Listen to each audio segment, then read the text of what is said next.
Jimmy Fallon bounded onto the stage, his smile radiant, but his eyes glinting with a sly edge, as if he held an ace up his sleeve.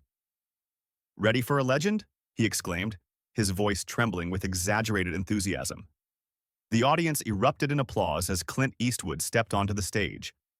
At 95, he was the embodiment of strength. A steely gaze, a deliberate stride, and a dark suit that fit like a glove. His signature half-smile sparked cheers, but a wary glint flickered in his eyes. A legend of westerns and directorial masterpieces, he was there to talk about his foundation for veterans with PTSD, a cause that burned in his heart.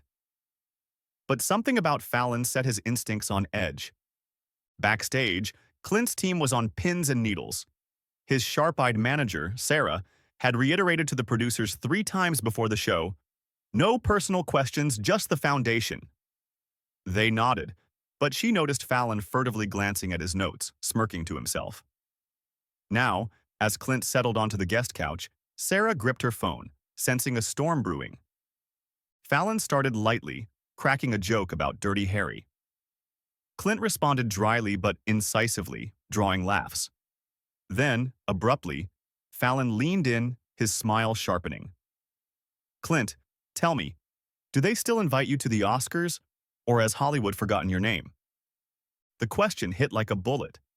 The audience gasped, a few nervous chuckles breaking the silence. An operator nearly dropped his camera, and in the control room the director hissed, "Has he lost his mind?" Clint's eyes narrowed, his jaw tightening. "Jimmy, I don't chase red carpets. I'm here to talk about veterans. Can we try that?" His voice was calm but laced with a metallic edge that made the audience hold its breath. Fallon didn't back down. His eyes flashed with excitement. "Sure, Clint, but you were always this tough macho guy on screen. Did you enjoy playing that, or did they just box you into that cliché?" The sarcasm in his tone cut like a knife. The audience stirred, some whispering in outrage. Backstage, Sarah clenched her fists, her face burning. Clint leaned back on the couch, his gaze sharpening, like an unforgiven. "I played men who did what they thought was right. Call it what you want, Jimmy, but I thought we were here for something important," he replied, his words sparking applause. The tension in the studio turned electric. Cameras hummed, capturing every gesture. Panic rose in the control room. The director shouted to cut to commercial, but Fallon, as if deaf to it, leaned closer. "Clint, you were always the hero, but time moves on. You took down villains, but who's laughing now?" The question hung like dynamite. The audience froze. Someone gasped, "What?" Clint rose slowly, his presence radiating power. His eyes locked onto Fallon, his silence louder than any words. Then, from the audience, a voice rang out, "Clint, don't listen to him." It was an elderly man in the front row, a veteran with medals pinned to his jacket, standing and trembling with indignation. The audience exploded in support, chanting, "Clint! Clint!" across the studio. Fallon froze, his smile fading.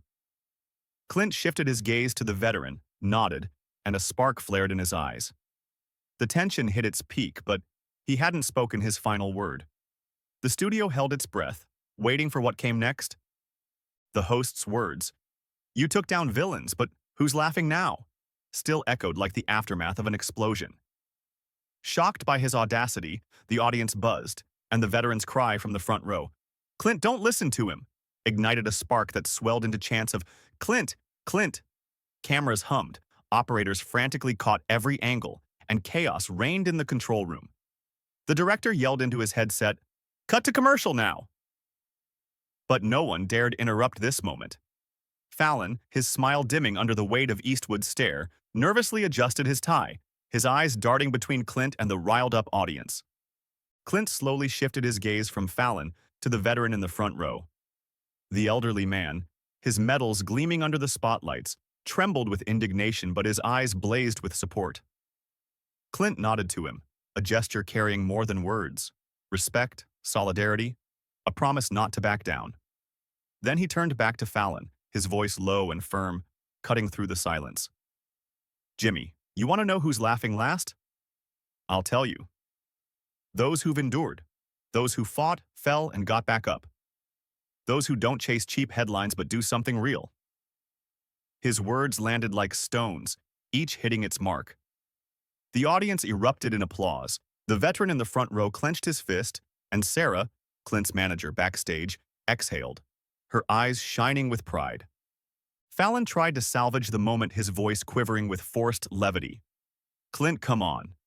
I'm just joking, we're all friends here." But Clint raised a hand, silencing him. The gesture so commanding that Fallon froze like a scolded child. "Your jokes, Jimmy, aren't funny," Clint said, his tone cold as steel. "You think you can sit here mocking my career, my age, my work? You think that makes you clever? Let me tell you what makes a man respect. Respect for those who pave the way.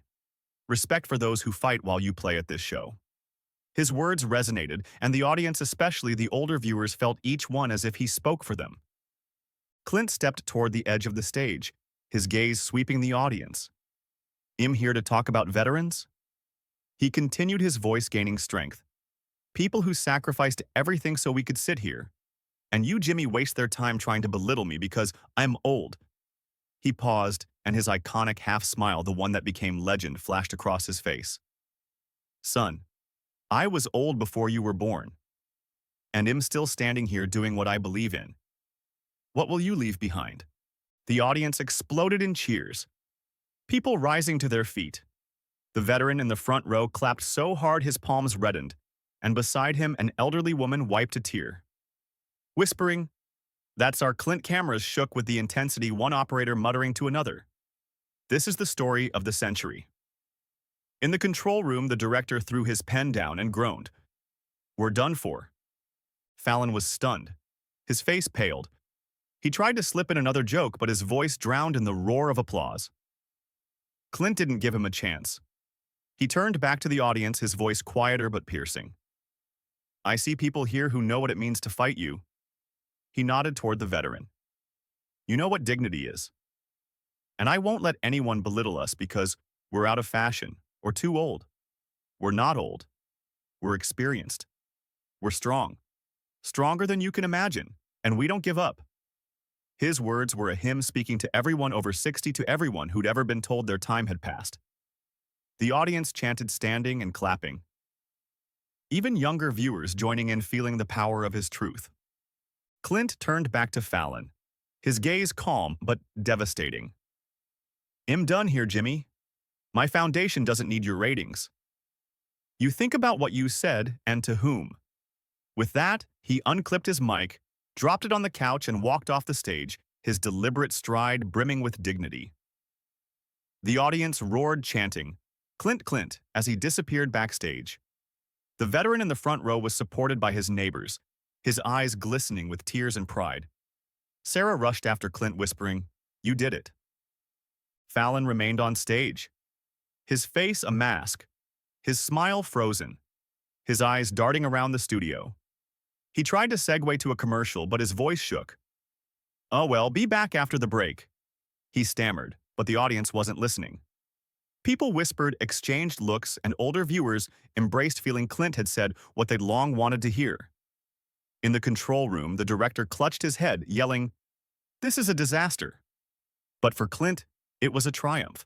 As the show cut to commercial, social media ignited hashtags. Team Clint and Fallon Exposed flooded X with users sharing clips of Clint's speech. He said, "Everything I feel about ageism," wrote a 62-year-old user. "Clint Eastwood is a hero, and Fallon's a disgrace." Added another, "The video of the veteran's outburst went viral. His story, a Vietnam War hero, with a bravery medal adding emotional weight." Older viewers, especially those over 60, shared their own stories of being underestimated due to age, and Clint's speech became their anthem of dignity. Meanwhile, Clint's Veteran Foundation gained massive attention. Within an hour of the broadcast, the foundation's website crashed from a flood of donations, and dozens of organizations, including the American Legion, publicly backed Eastwood. His speech was quoted in posts and blogs, and the clip of him dropping the mic and walking off racked up millions of views overnight. "It's not about age, it's about what you do," people wrote, and those words became a rallying cry, uniting generations. For Fallon, the fallout was catastrophic. The next day, The Tonight Show's ratings plummeted as older viewers boycotted the program. Calls for apologies trended on X, with Fallon apologize. Several advertisers targeting the 55 demographic hinted at reviewing contracts. At NBC, emergency meetings were held and sources whispered that Fallon received a reprimand from executives. His attempts to joke about the incident on social media backfired with users accusing him of cynicism. Clint spoke of dignity, and "you're laughing," comments read. A week later, Fallon posted an apology on X, admitting he went too far and promising to learn from mistakes. But the damage was done. His reputation, once that of a charming host, cracked, and even his loyal fans admitted he'd crossed a line. Meanwhile, Clint Eastwood remained stoic. He didn't comment on the incident, but his foundation raised millions, and his name once again became a symbol of not just cinematic, but moral strength. At a foundation event. Days later, Clint gave a brief speech dedicated to veterans. "This isn't my fight. It's yours," he said, nodding to a room full of older attendees and veterans. The crowd gave a standing ovation, and the veteran from the show, invited as a guest of honor, shook his hand. "You spoke for all of us, Clint," he whispered, and Clint flashed his signature half-smile.